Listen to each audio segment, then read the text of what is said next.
Hare Krishna, dear devotees. Thank you for joining today. We like to seek the blessings of Radha Madhav, Radha Shyam Sundar, Krishna Balaram, Bal Gopal, Gaunitai, Srila Prabhupada, Guru Maharaj, the assembled devotees, so that we can continue with the overview of Bhagavad Gita. Today we are looking at chapter 17, the divisions of faith. So we're expecting Pari to join us, but in the meantime, we have two wonderful devotees, Ishwari and Kishori, who've been following previous sessions on the Bhagavad Gita as well as Sanatana Dharma so diligently, and they have requested, or they've offered to read and comment as we start chapter 17. Please, over to you. Thank you, Prabhuji. Thank you to you. In the previous chapter, Krishna described two extremes, the divine and the demoniac. Day-to-day experience, however, reveals that we actually have many faces and are not necessarily one or the other. So basically, like, life is not generally black or white, but usually different shades of gray. The faces that we present on a daily basis reveal something about our faith, the things we trust, believe, and place value upon. So the way you act describes you and your personality, and you can learn a lot from that. Chapter 17 also describes how a person's affiliation to a particular mode will determine the type of faith they have. Throughout this chapter, Krishna discusses all his themes with reference to the modes of material nature. Following scriptures allows us to transcend the three modes of material nature. So it allows us to get to a higher platform because we don't want to be stuck in the three modes of material nature. We should always be aiming higher. Foods that are categorized in the three modes of material nature. So like the best food is obviously prasadam, made for the Lord. The different types of austerities and types of charities. Wow. And it's your comments were really nice as well. Yeah, Ishwari, thank you. I think that's Ishwari, right? Yes, Prabhuji. Very, very good. Very good, Ishwari. And it's funny, it talks about the many faces. As you can perhaps see, my face has changed a little bit. During the week, I was diagnosed with Bowles palsy. And it's a temporary condition, not known why it happens. It takes a few months to clear. But it just shows us that we have one type of face that we want to show, but then sometimes we also can show different faces, like when people are not watching and things like that. So usually what we do when we're alone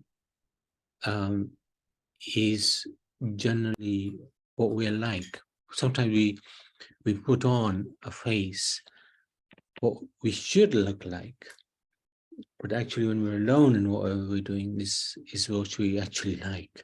I don't know if that makes any sense. But anyway, this chapter... Like if you're in front of people you don't know, you'd put on a different face to when you were around your own family, because you want to create an image. Image, yeah, that's it. Yeah, well put. Yeah, so this is a good introduction. Thank you. And I think Pari is with us as well, which is amazing. Hare Krishna, Pari.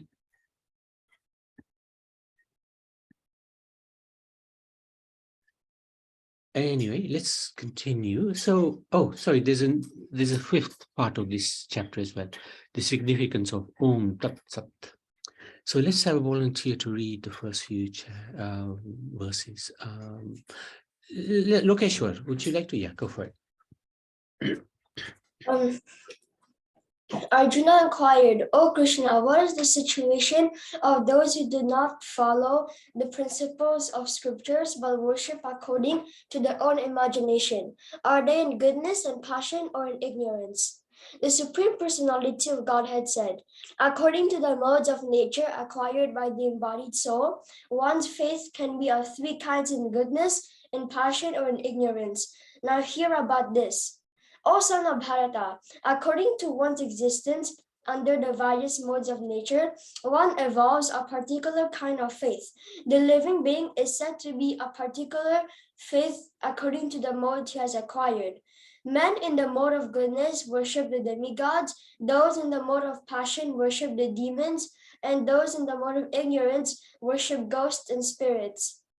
Those who undergo severe austerities and penances not recommended in the scriptures, performing them out of pride and egoism, who are impelled by lust and attachment, who are foolish and who torture the material elements of the body, as well as the super soul dwelling within, are to be known as demons. Thank you for reading that so competently as always.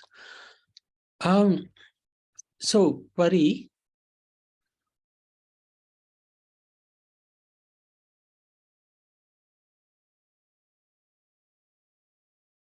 okay, can't hear you, Pari, but Ishwari Kishori, please lead the way.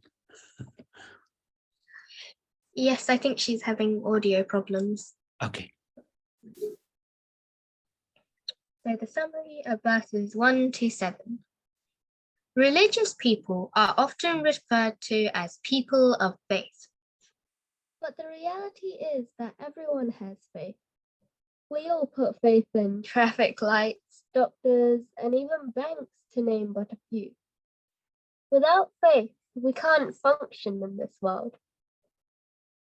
To have faith means to see opportunity, reward, and value in something even though it may not be immediately experienced. According to one's faith, one identifies objects of adoration and reverence and begins to worship them in different ways.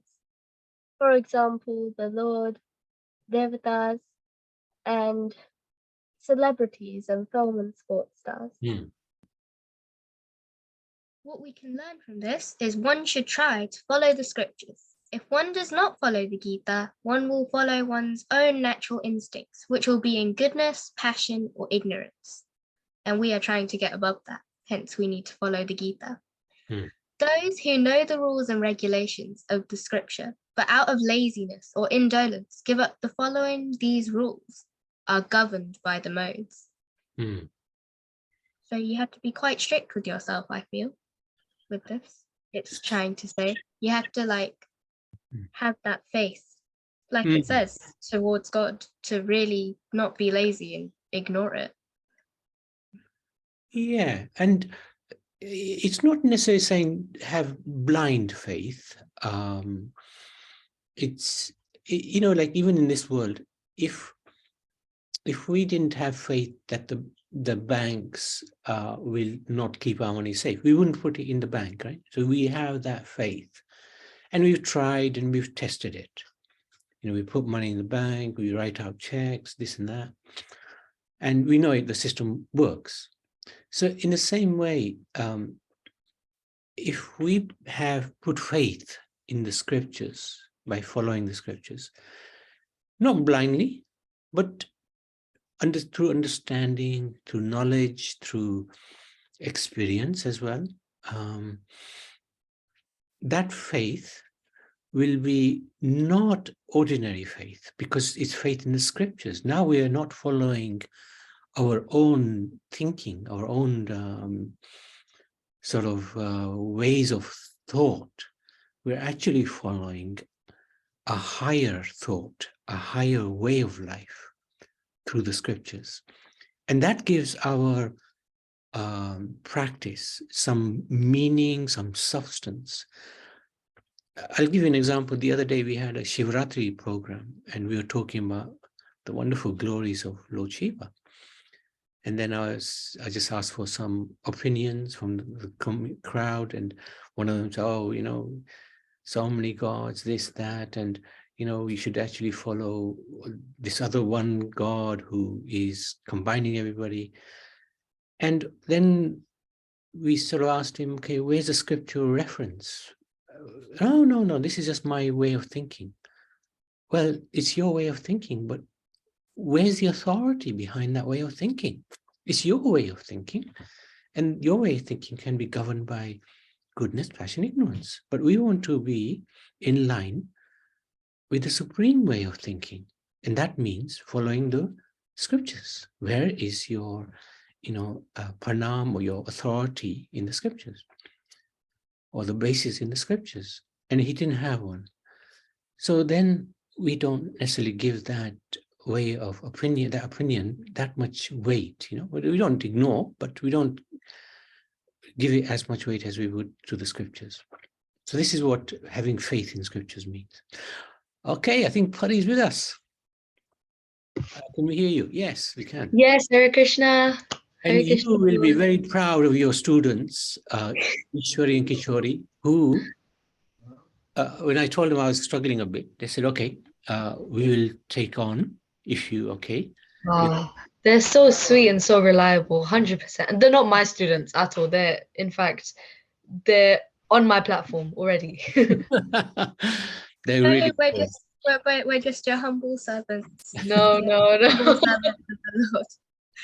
Thank you so much, impressed. though. Thank you. No preparation. I'm so impressed they even volunteered. So I have to say, Ishwari and Kishori, every time you come on, you take my appreciation of you to a higher level. So, but anyway, Pari, you continue, and you can ask volunteers to read this partner. Of course. So would anyone like to continue from text 7? You can just unmute. Yeah, I can read. Text 7, even the food each person prefers is of 3 kinds, according to the 3 modes of material nature. The same is true of sacrifices, austerities, and charity. Now here are the distinctions between them.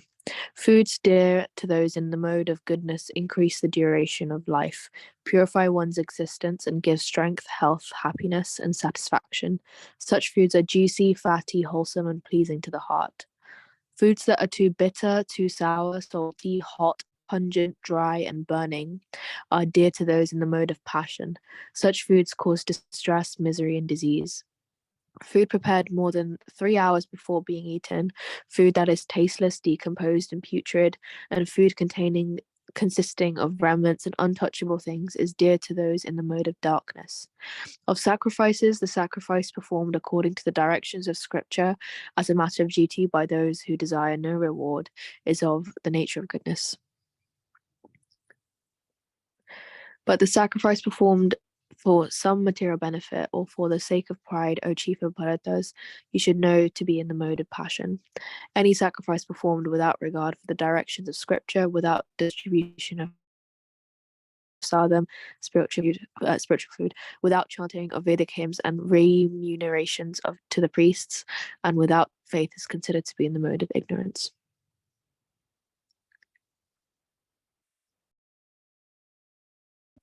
Yes, thank you, Urvi. So summary of verses 8 to 13, really straightforward. It talks about the ranges of food that we can have and how they come under the 3 modes. So we have foods of ignorance, and then it talks about how they are cooked more than 3 hours before eating. I mean, obviously by then it's not as fresh. It's tasteless, it's putrid, it's decomposed, so smells bad, looks unappetizing, it's quite decomposed. Of course, when we talk about meat, it's obviously something lifeless, something that lacks freshness or any sort of nutrients, and then consists of remnants of others and untouchable things. There you go. So that's really specific. That hits the hammer on the nail, where it talks about meat being a remnant of another thing. It's a leftover and it's untouchable. So these foods come under the mode of ignorance.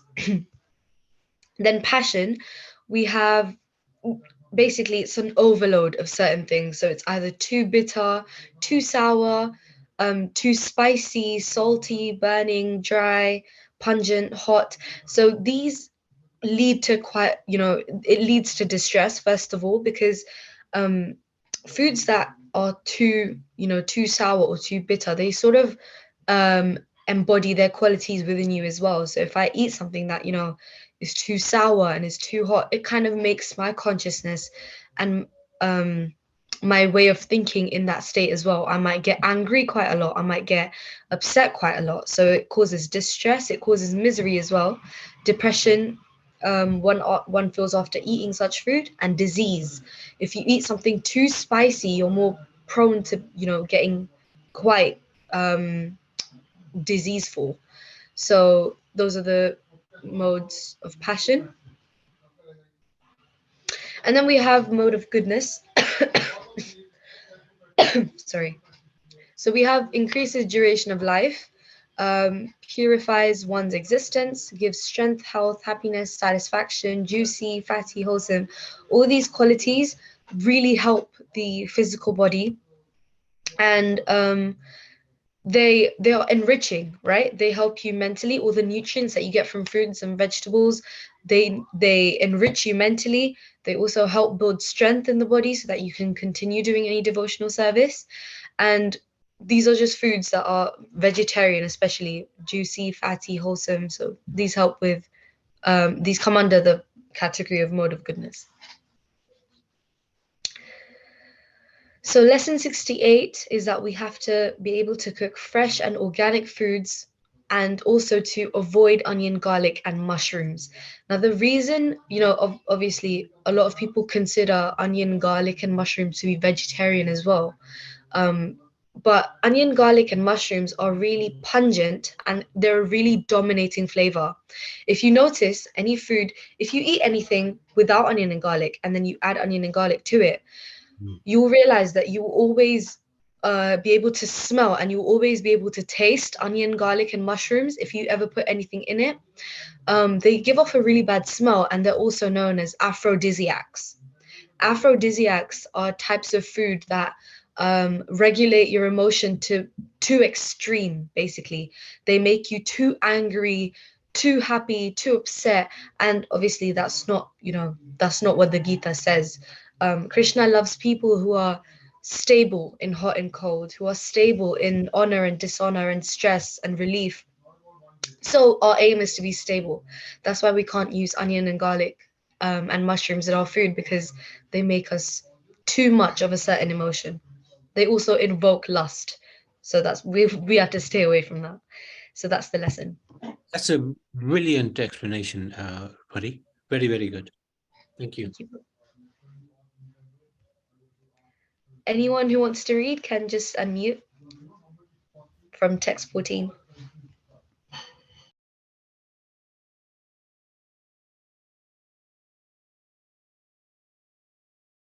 I don't mind reading if nobody else wants to.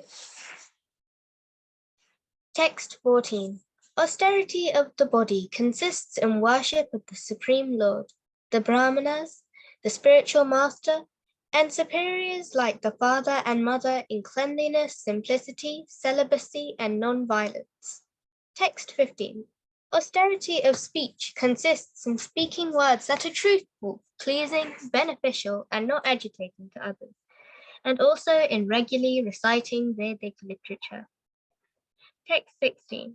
And satisfaction, simplicity, gravity, self-control, and purification of one's existence are the austerities of the mind. Text 17. This threefold austerity performed with transcendental faith by men, not expecting its material benefits but engaged only for the sake of the Supreme, is called austerity in goodness. Text 18. Penance performed out of pride and for the sake of gaining respect, honor, and worship is said to be in the mode of passion. This is neither stable nor permanent. Text 19.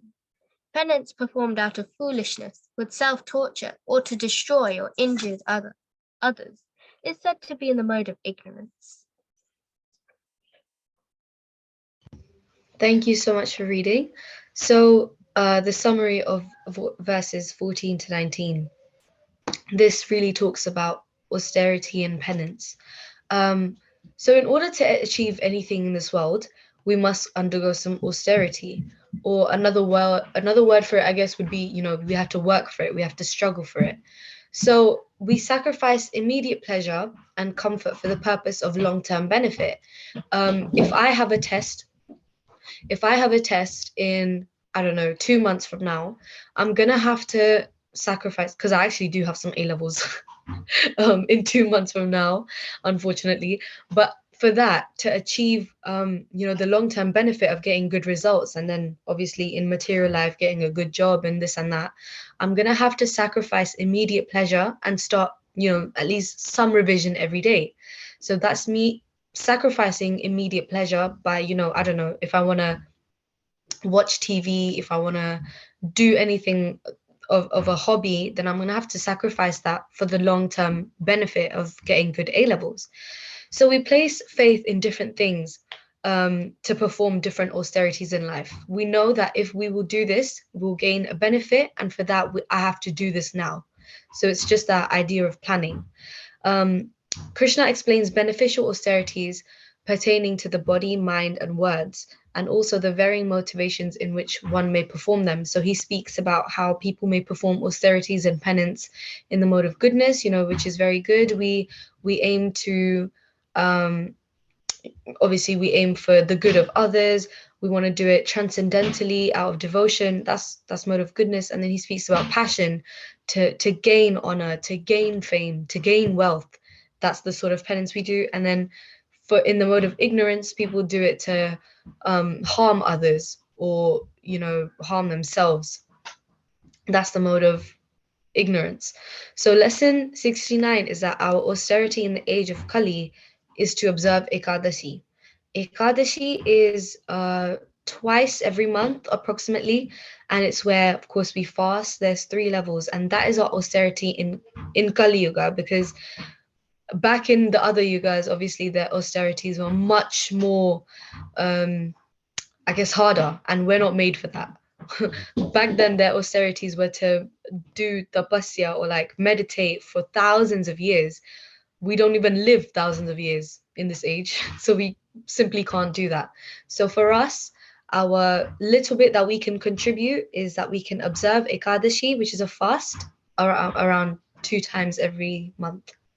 It comes up on the calendar, and I know that Prabhuji sends quite a few messages, and Jayanti Mataji send messages about when it is as well. So please observe Ekadashi. And it's austerity not just done for the sake of doing some tapasya, but it's to please the Lord. So we call Ekadashi the day of Lord Hari. So by eating less on that day, we try to remember Lord the more.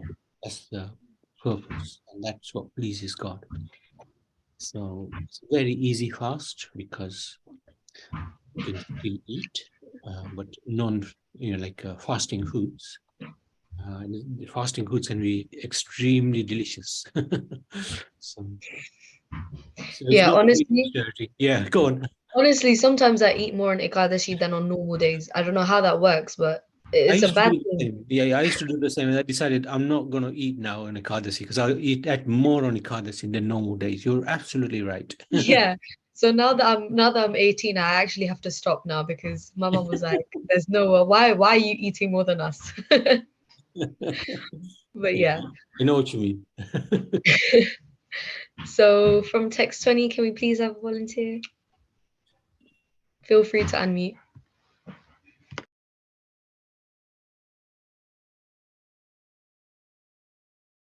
Got it?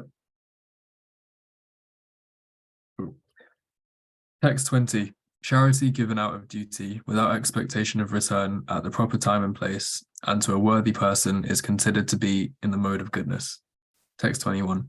But charity performed with the expectation of some return or with a desire for fruitive results or in a grudging mood is said to be charity in the mode of passion. Text 22. And charity performed at an impure place at an improper time to unworthy persons or without proper attention and respect is said to be in the mode of ignorance.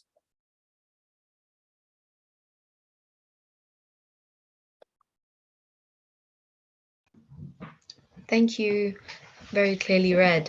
So we're seeing a theme here, right? Krishna takes big topics in our life: food, austerity, penance, charity, these really big topics that make up our life, he's starting to place them in these categories. So charity similarly also comes under the three modes. So the summary of verses 20 to 22 was that the innate quality of the soul is to serve, and thus we find a charitable disposition within everyone to a greater or lesser extent. The innate quality means something that we're born with, right? Something that we have within us 24/7 is this mood to serve. And obviously, to an extent, this might be more in some people, it might be less in some people, but that mood to serve is still there regardless. So we find things that we can give to. We find charities that we can give to. Now, according to one's own faith, they make efforts to help others. If I have a little bit, I can't possibly give others more than what I have. So I will make, at least a small effort to give from what I do have. So Krishna basically discusses the different types of charity and explains that to truly benefit people, charity must be performed within certain parameters, which is really important because we can't just give charity for the sake of giving charity. That comes under mode of passion. When we give charity thinking that, okay, I've done something good from this now, I expect something as well. We can't say that, because I gave some children food yesterday, I want something from what I've done. I can't say that to Krishna, because then I've done it in a mode of passion to gain something for myself. That's a selfish mood. And then ignorance comes into the picture when we give it to someone unworthy. Of course, you may ask, how do we know if someone is unworthy? There's a lot of ways you can tell. This doesn't mean discriminate, but if you give someone money and you know that they smoke or they, I don't know, they drink alcohol or they do anything that's not quite good with it, then the money that you're giving, the karma that they get also transfers through your money, because you've allowed them to do that by helping them. So in that sense, we need to also truly think about what we're giving to someone and who we're giving it to. If I was to give someone, a poor person, prasad, for example, or fruits or food that obviously they can't abuse unless they throw it away, then that's on them. But at least we did our part. Then that would be the mode of goodness. In fact, that would transcend the mode of goodness if you give someone prasad. So like it says in lesson 70, no one likes to see anyone hungry, right? But instead of giving them money to go buy something else, because we don't even know if they're going to buy food with it. Maybe they're so addicted to some sort of drug or alcohol or cigarette, then they might just go purchase that. So instead of actually giving them money, we can donate prasad, food for life, or offered food on the street. So this helps them to obviously, cure their situation, but it also automatically, we're not asking something for ourselves when we give prasad, because it's under Krishna's control. So we just offer it and we say, Krishna, please help them. And that's it. We don't ask anything, because that's the highest form of charity. Excellent explanations, buddy. Oh, sorry. Oh, okay. So charity and goodness, where it talks about as a duty at proper time and place to a worthy person. So as a duty means is given out, but without, any expectation in return.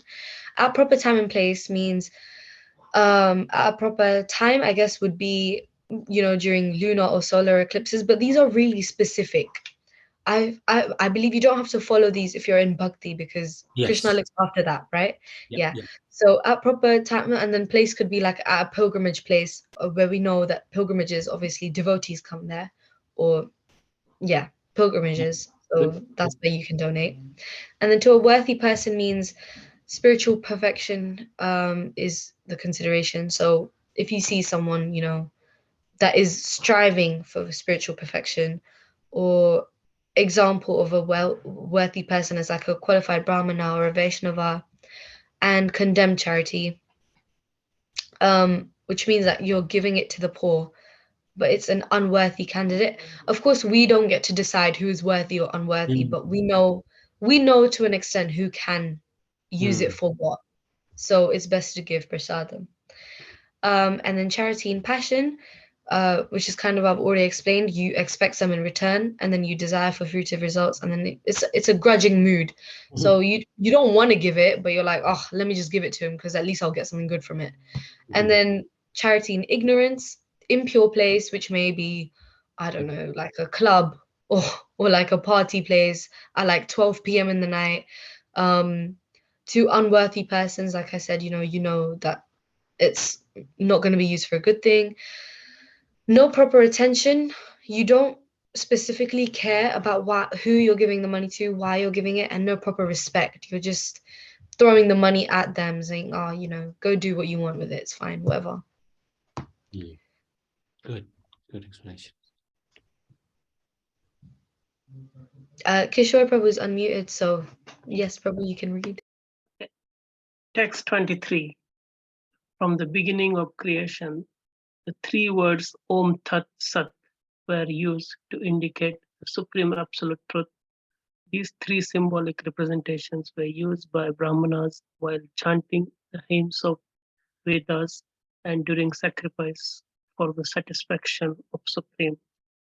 Text 24. Therefore, a transcendental undertaking performance of sacrifice, charity, and penance in accordance with scriptural regulation begin always with Om to attain the Supreme. Text 25. Without desiring fruitive results, one should perform various kinds of sacrifice, penance, and charity with the word Tat. The purpose of such transcendental activity is to get free from material entanglement. 26 to 27. The absolute truth is objective of devotional sacrifice and is indicated by the word Sat. The performer of such sacrifice is also called Sat, as are all works of sacrifice, penance, and charity, which true to the absolute nature, are performed to please the Supreme Person, O Son of God. Text 28. Anything done as a sacrifice, charity, or penance without faith in the Supremo, O Son of Partha, is impermanent. It is called asat and is useless both in the life and the next.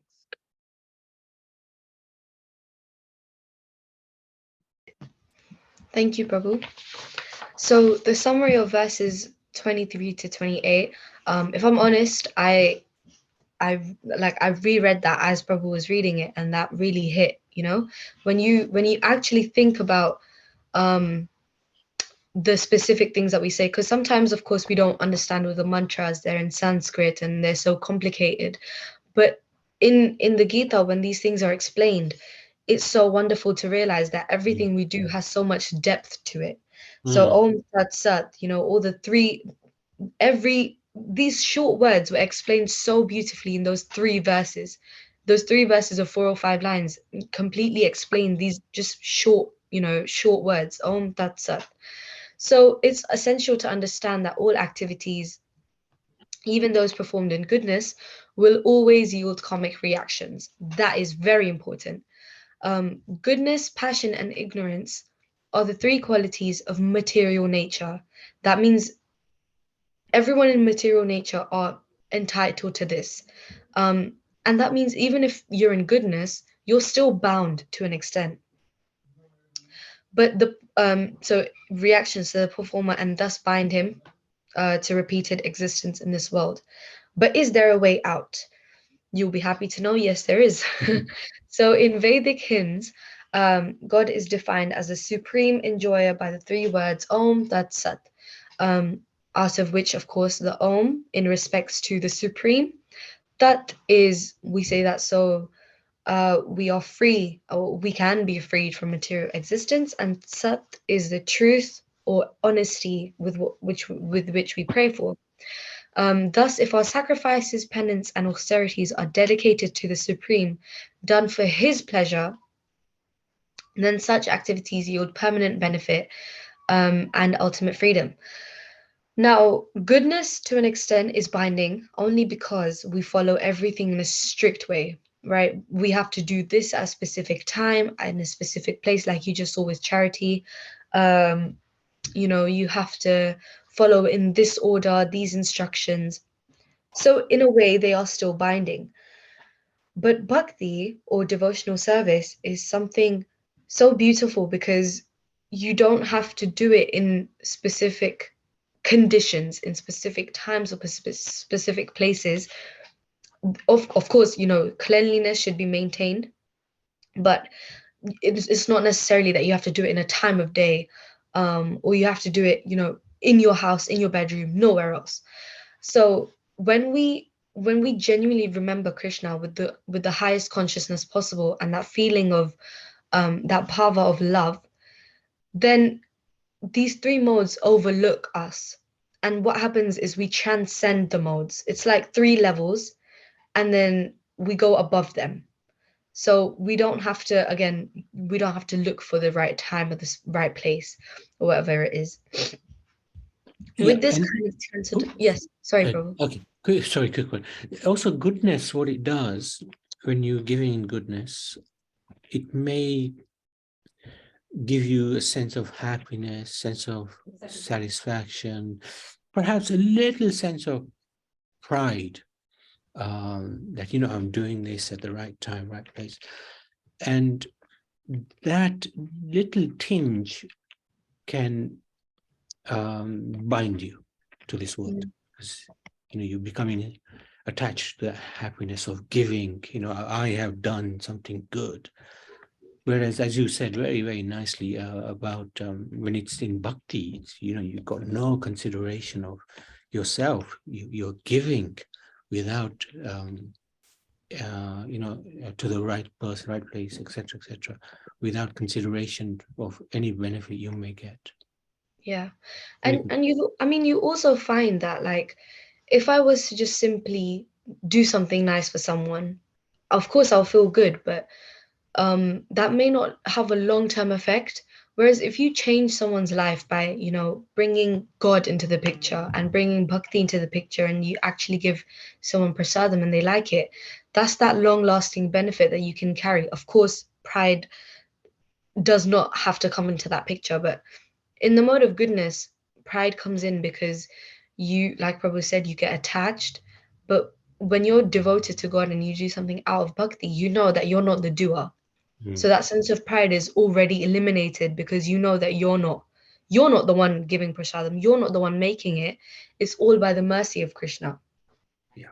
So with this kind of transcendental aim, we aim to basically do all our activities in this way and come into a liberating state instead of an entangling state. So lesson 71 is that Om is an important sound vibration to understand, which will be explained in the next slide, I believe. Oh yeah, good. So the meaning of Om itself is also very, very deep. The first bija mantra is Om, which means seed giving. Bija is bij, which means seed.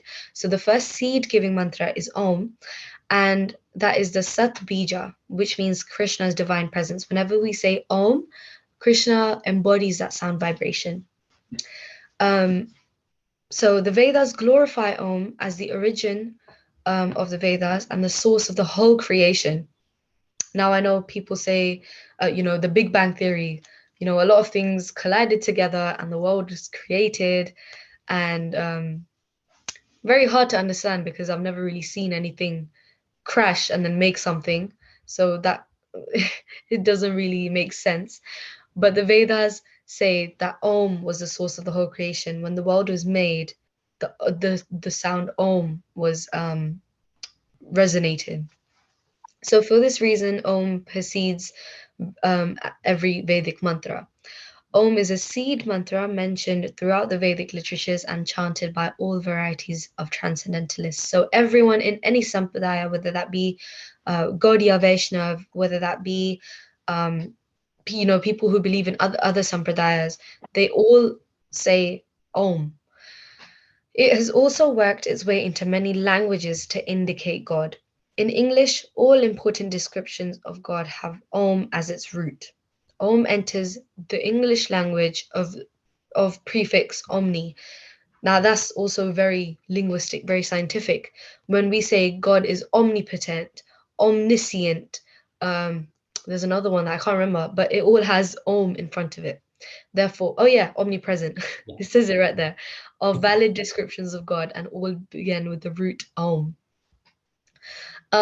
Christians and prayers, they pray with Christians end prayers with Amin, meaning Om, and Muslims say Amin, denoting God. So sort of similar, but they also, have that transcendental vibration.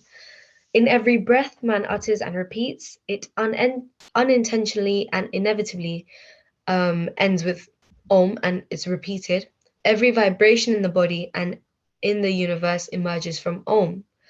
Some examples giving a child cries Om, Om. That's a very good, that's a very good impression.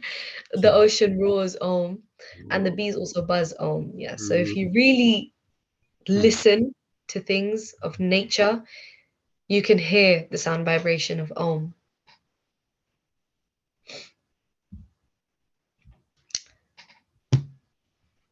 Okay, so besides the indication that Om is non-different from the sound of Krishna's flute, in the Bhagavad Gita, Sri Krishna says, Bravana Sarva Vedeshu. I am the syllable Om mentioned in all the Vedas. So if you all remember in chapter 9, Krishna mentions how he is, the utmost in everything. So in all the letters, he is A, in, he's the taste of water, and so on. In all the mountains, he's Meru, I believe, or is it? I can't remember. Himalaya. Oh. So he's basically the best in everything. So with this indication as well, he is Om in all the mantras. Unfortunately, people today have an impersonal conception of the sacred syllable Om. If you realize, not even realize, but if you see people that are meditating, they meditate on the impersonal form of God and chant Om, which is very contradicting, and it doesn't make sense only because Krishna is non-different from that syllable of Om. The flute that he plays, has the vibration of Om. So it's sort of taken into a narrower direction of impersonal conception.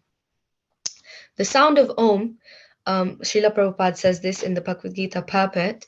So the sound of Om in the beginning of every Vedic hymn addresses the Supreme Lord, because the impersonalists are very much afraid of addressing the Supreme Lord Krishna.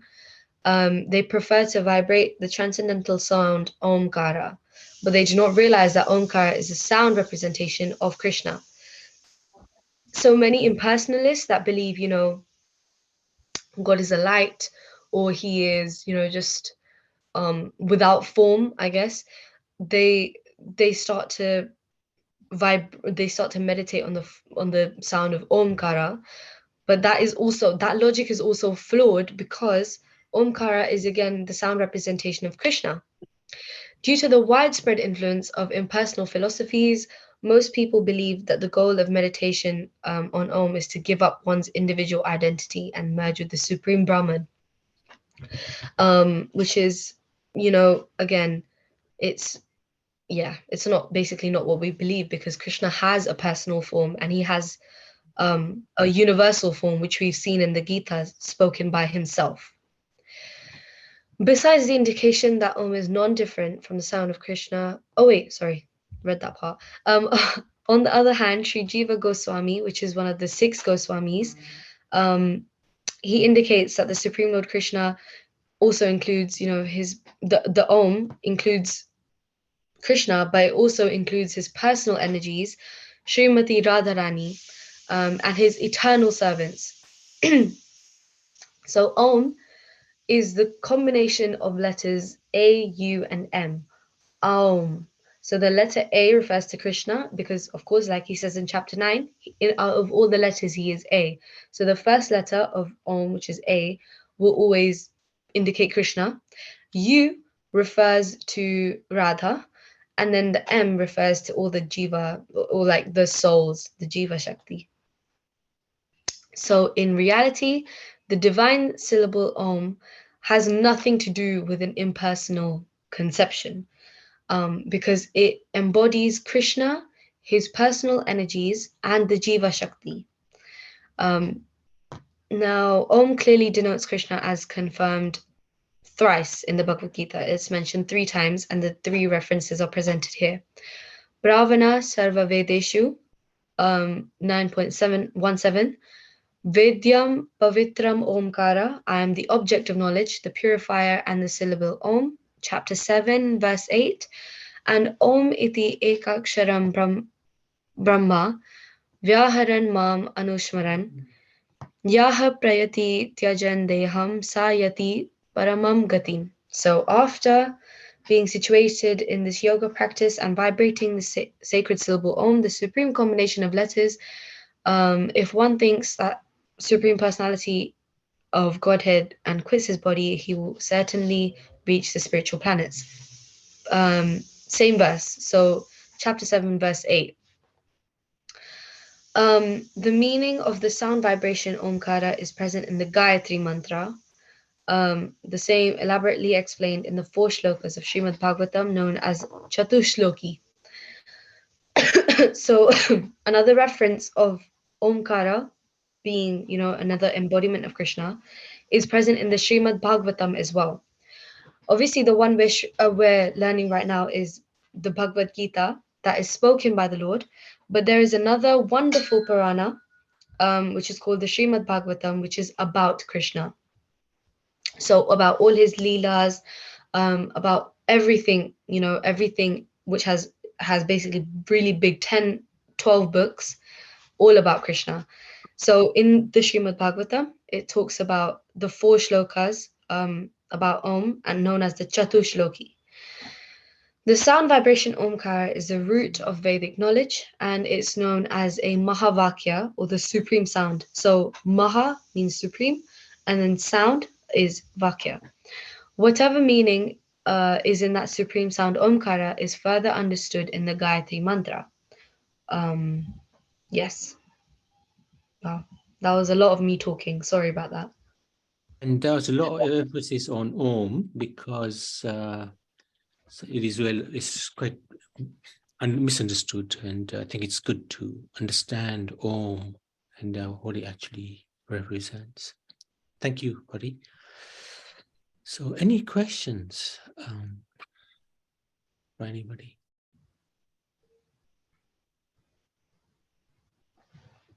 Yes. Yes, Ishori and Kishori. Hare Krishna, it was very nice and you didn't talk too much. It helped us understand a lot. Thank you.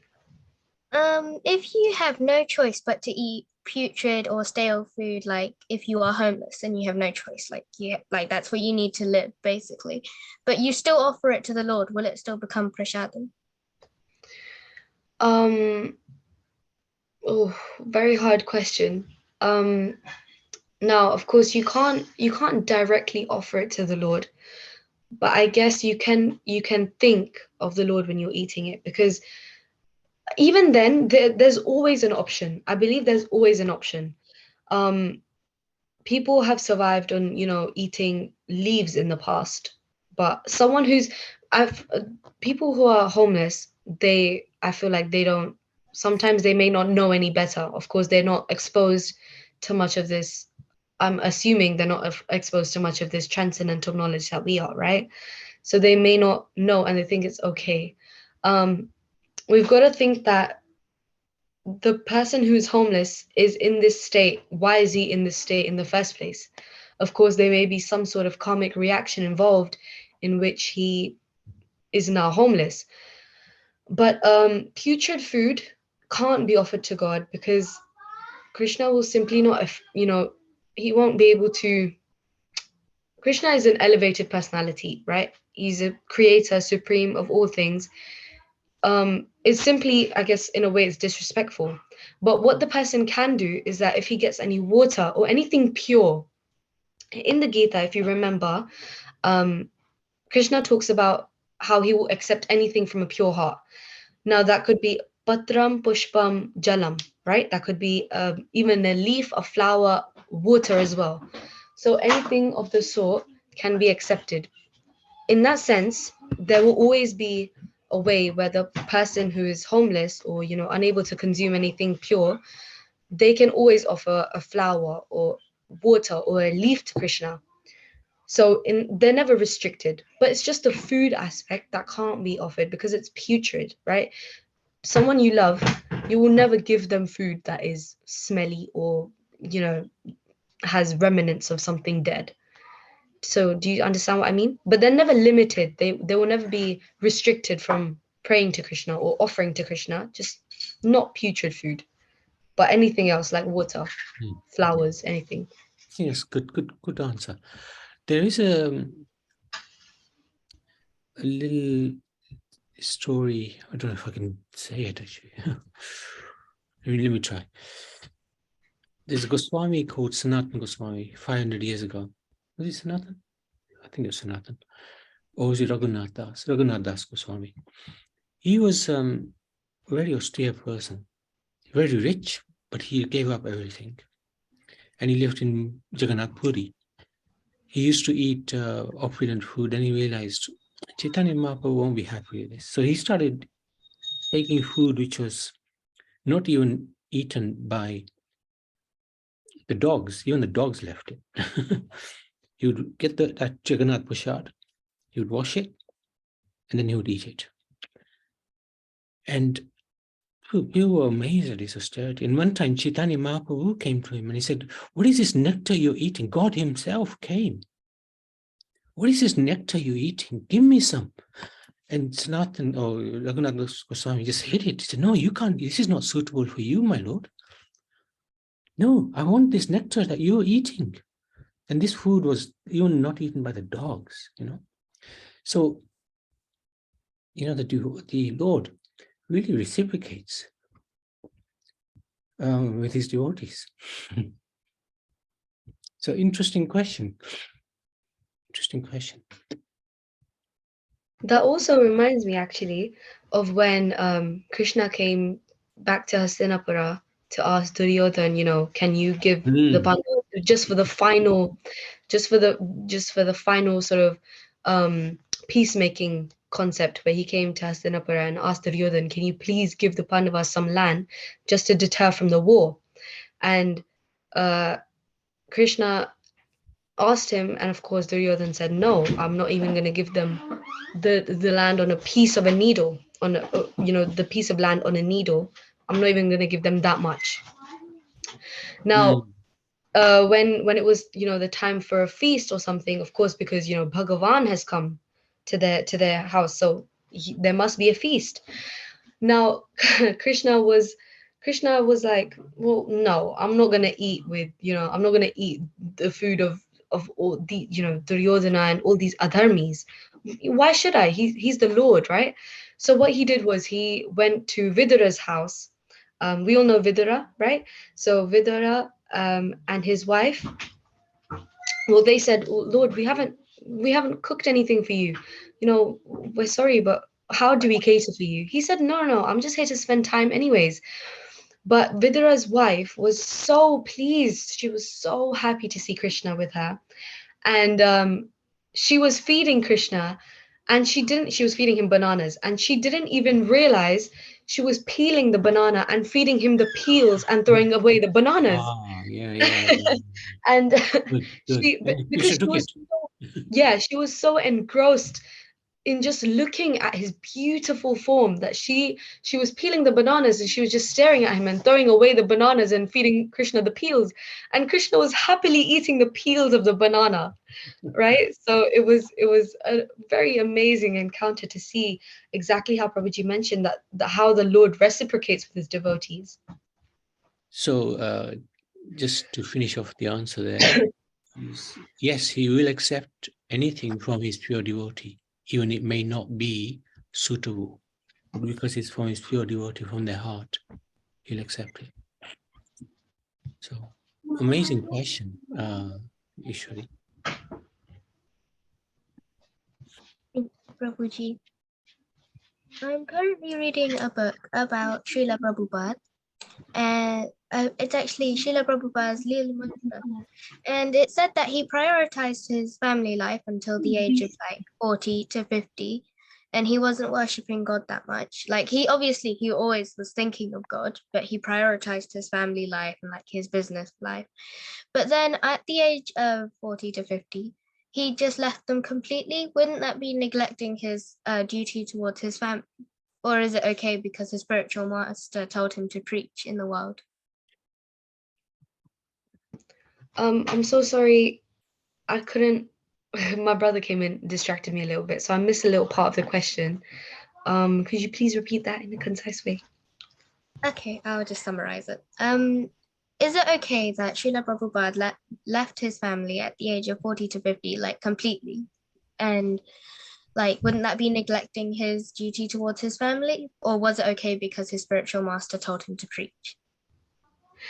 Okay, so really good question, really powerful question as well. Of course, we're taught to, do our Swadharma and our Sanatan Dharma, but when you come under the association of a spiritual master, it is very important to never neglect what they say, assuming that they are part of a bona fide, parampara and like a tradition. And the thing is, of course, he left, yes, he left his family. But if you analyze, the costs and the benefits of the situation, he has benefited a lot more people, around the world. We're not even just talking about just India or just the Western world. He is, by building the temples and, creating ISKCON, he benefited so many people on the Western and Eastern side of the world. And those benefits outweigh the fact that he had to leave his family. His wife, in fact, was really unfavorable, so she never let him. This, I don't know if this is mentioned in the biography that you're reading, but I remember reading that his wife was really unfavorable, and she would just think that why is he into Krishna consciousness so much, like, do this and do that. But he helped the whole world a lot and brought religion. Yes, in some aspects it can look like he's neglecting his duty, but the instruction of a spiritual master is always higher than that of anything else. I see, thank you. And yes, I do remember the part about his wife not being very supportive of him in Krishna consciousness. Yeah. Is it bad, this is the last question, is it bad to believe that the Lord has an impersonal and a personal form, but you still prioritize worshipping the personal form, but you are aware and respect his impersonal form? That's perfectly fine. In fact, that's what we should be doing. So you can 100% respect his personal form, but we need to know that the priority is his personal form, because that is who he originally is, right? If I was to take away, is it Ishwari or Kishori speaking? Which one is it? Ishvari. Ishwari. So Ishwari, if I know that you're a person, right? You know that you're a person. That's your personal form. But if I haven't seen you before, it would be absolutely diabolical for me to believe that Ishwari is just a light, right? Let me take away all the qualities that she has. She doesn't have beautiful eyes. She doesn't have, wonderful hands, and she doesn't sing wonderfully. Let me just take everything away from her and call her that light. Of course, I would still respect you in that sense because I know you're there. But if I know that you're in a personal form, it would be so much more beautiful for me to love you in that way, right? Because I know you're a person. I know you're a real personality. So it's just what you prioritize. That's a The best. phenomenal answer, buddy. I learned a lot from that. Thank you. Thank you, Prabhu. So it's just easier to love someone who you know is in a personal form, right? Mm. Very good. Thank you, buddy. And Prabhuji. Thank you. Well done. So we have a quiz. So please publish where it is on the chat. And everybody can join the quiz if you like. We run a little over time. Next, oh yeah, it's 2 o'clock. Next week is chapter 18, which is a long chapter. So we will again go a little over the top. And then the following week, it will be the last week, so we can summarize the whole Gita. Or maybe go through the lessons or something like that. Yeah. And Smita also mentioned a point in the chat, sorry, that we can remember Sudama, who brought flat rice to offer God, and he accepted it, he ate it. Very, very good point. Yeah, that's amazing. Thank you, Mataji. Babuji, I just wanted to ask for next week, because like you said, the 18th chapter is really long. Would it be possible to divide that chapter into 2 weeks? We could, yeah. And then maybe we can have a last session for the 3rd week, just summarize everything.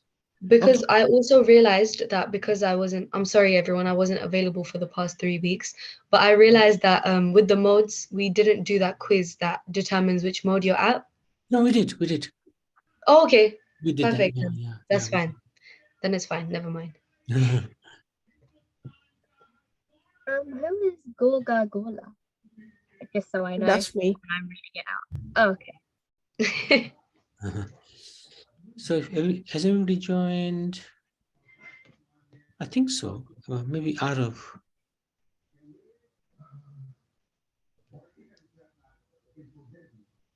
Okay, you can start. Okay, thank you, Prabhuji. Thank you. Well done. Thank you for amazing effort.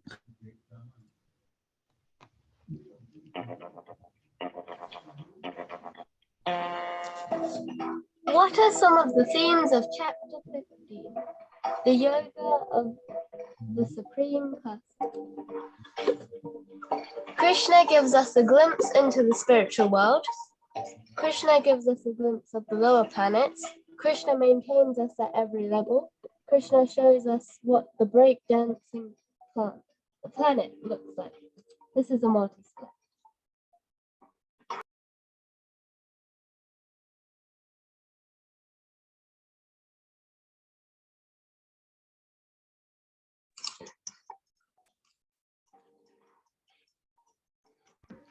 Oh, Hare Krishna, I won't be able to stay too long, so I might have to just leave now because it's always already. Thanks, buddy. Thank you. Thank you very much. Thank you, Prabhuji. Thank you so much. Thank you, everyone, for joining. It's wonderful Very to see impressive. you. Very impressive. Thank you. Thank you. Hare Krishna. Bye, Shri. Bye, Kishori. Bye. Bye, everyone. Hare Krishna.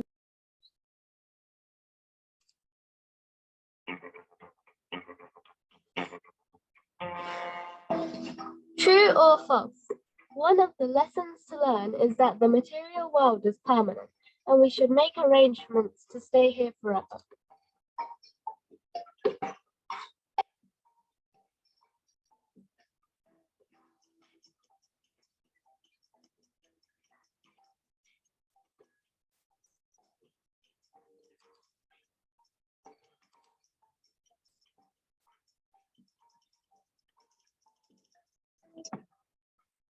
And the correct answer is false.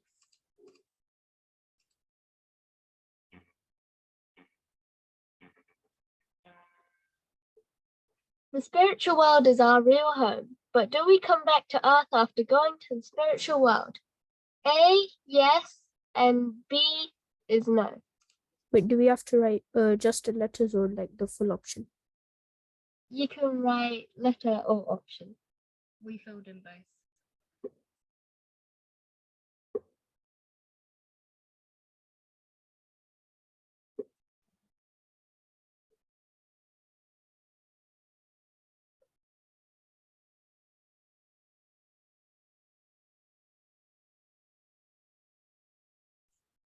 Mataji, the spiritual world, it's like Vaikuntha or the heavenly planets.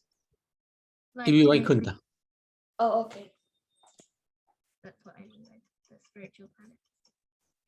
Or the spiritual world.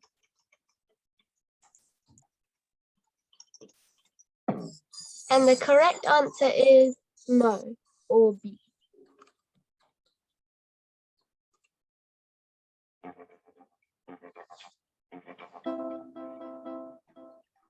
What are the three things Lord Krishna maintains for us? Krishna maintains our gross physical body by arranging fundamental resources that provide the energy of life. He maintains our subtle capacities by facilitating knowledge, remembrance, and forgetfulness. Krishna maintains our spirituality by offering ways and means to achieve self-realization and escape the dangerous cycle of repeated birth and death, or all of the above.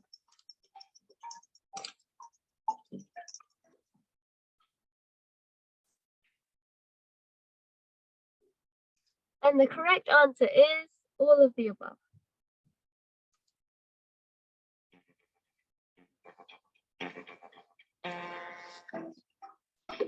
True or false, being the servant of the Lord is an exalted position to be in.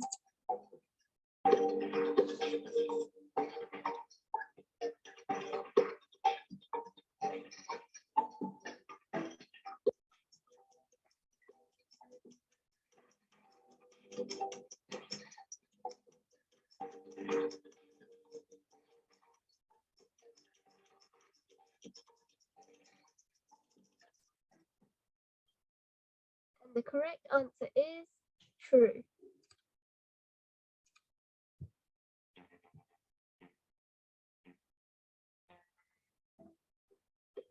We can never become God, servant of God.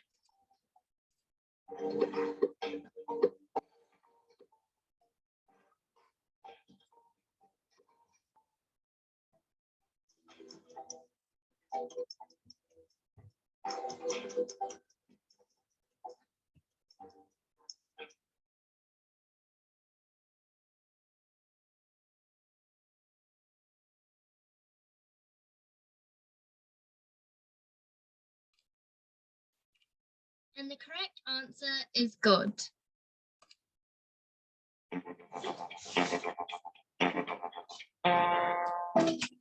What is the name of chapter 16? The divine and demoniac natures, the three modes of material nature, the divine knowledge, Lord Krishna's speech. So this is the chapter we went over last week.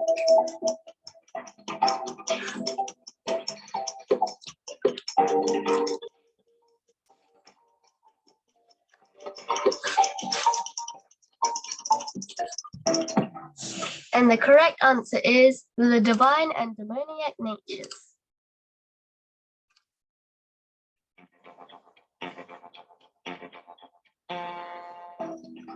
What are some of the themes of chapter 16? The divine qualities that elevates one on the tree and leads ultimately to liberation. The demoniac qualities and the mentality which drives one lower on the tree and ultimately to hell. Chapter 16 explains how breakdancing elevates you on the tree and ultimately leads to breakdancing heaven, or all of the above. This is a multi-select.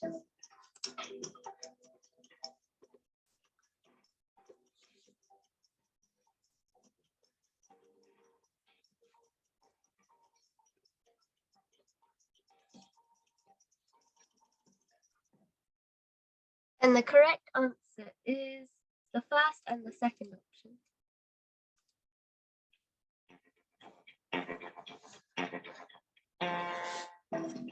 True or false? In previous ages, the distinction between the divine and demoniac was very clear. But today, in modern times, the divine and demoniac coexist in the same individual.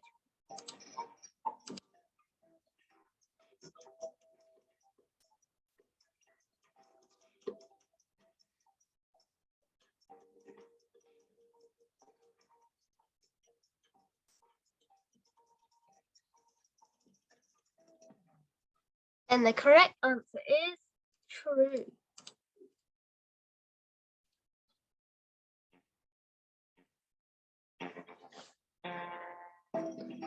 Which qualities elevate us? Trust, violence, joy, laziness, or honesty? This is a multi-select.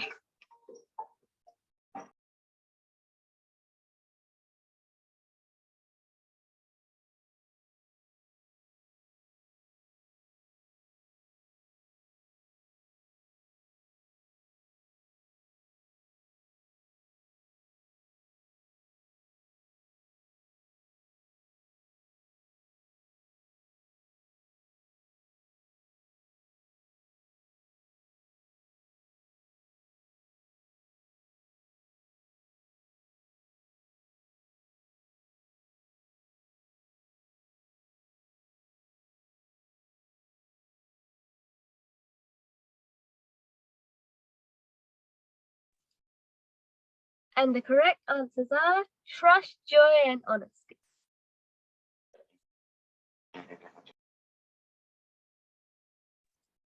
The saying is, hate the sin, not the blank.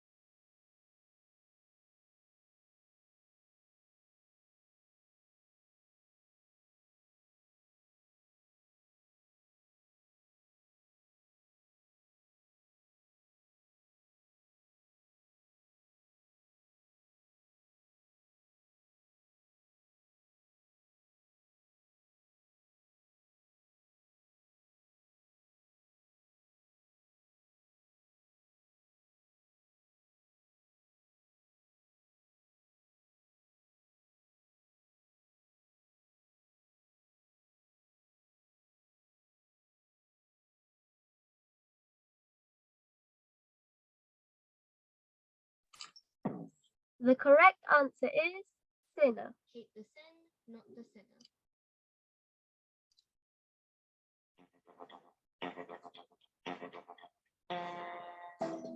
True or false? Demoniac philosophy, mentality, and activities generate immeasurable anxiety for the individual and cause great disruption in the wider society.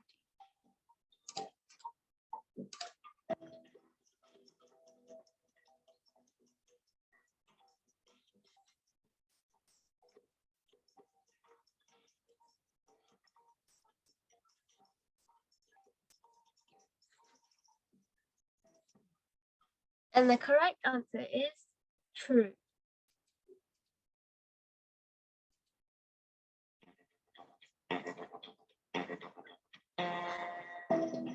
Krishna says that lust, anger, and greed are the three routes to heaven, hell, back to earth, to breakdancing planet.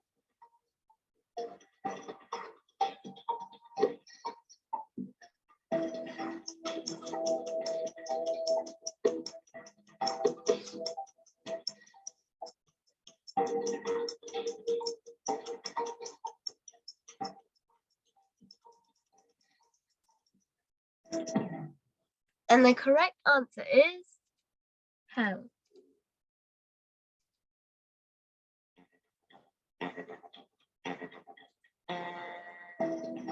You should blank God for everything. Hate, thank, blame, all of the above.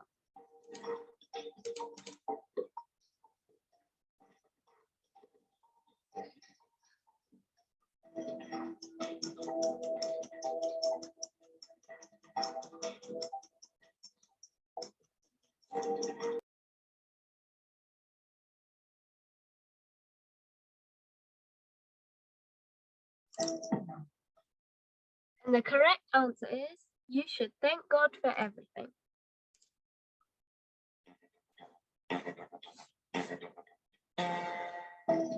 True or false? The hellish planets are eternal prisons for the errant souls.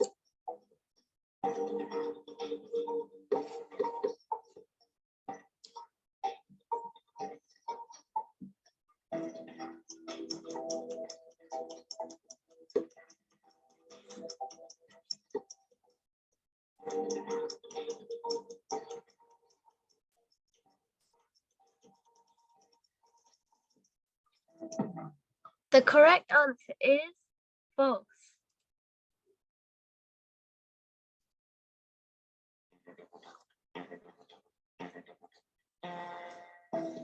What are some of the words that generate negative energy? Dishonesty, sadness, selfishness, jealousy, and hopelessness. Happiness, forgiving, loving, trusting, confidence, and peacefulness. Greediness, stress, hate, arrogance, impatience, and loneliness. Honesty, gratefulness, motivated, efficiency, responsibility, and bravery. This is a multi-select.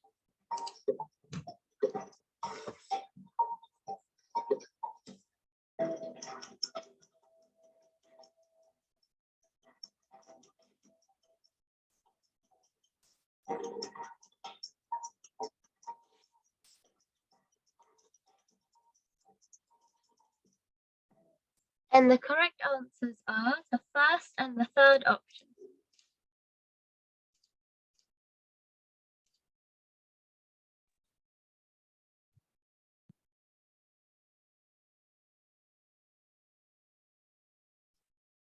In third place, we have Jadul. In second, we have Arav. And in first place, we have Lokeshwar. And this quiz was slightly longer because we combined two of the chapters. Wow, amazing. Well done. Lokeshwar. And well done to you too for a marathon quiz. Thank you, everybody. See you next Sunday, hopefully. Hare Krishna, everybody. Thank you. See you next Sunday. Hare Krishna. Thank you so much.